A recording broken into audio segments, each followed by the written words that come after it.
దానికి మన తలంపు కొట్టే అవతల వారేక ఆఖాన్ గారు చేసింది అదే. చూశాడంట, తెచ్చాడంట, దాచాడంట, కొంపలంటిచ్చేది.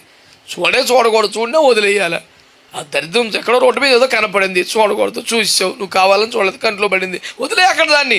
ఆ జ్ఞాపకాలు ఇంటి దాకా తీసుకొస్తే మళ్ళీ ఒంటరిగా కూర్చొని ఆలోచించడం, నెత్తిలో టెస్ట్ వేసుకొని మొత్తానికి కాపురం పెట్టి దానికంటే చెడవని ఇంక 7 తెచ్చి సర్వనాశనం చేసేస్తుంది. అంత చోటు ఇవ్వడం దానికి.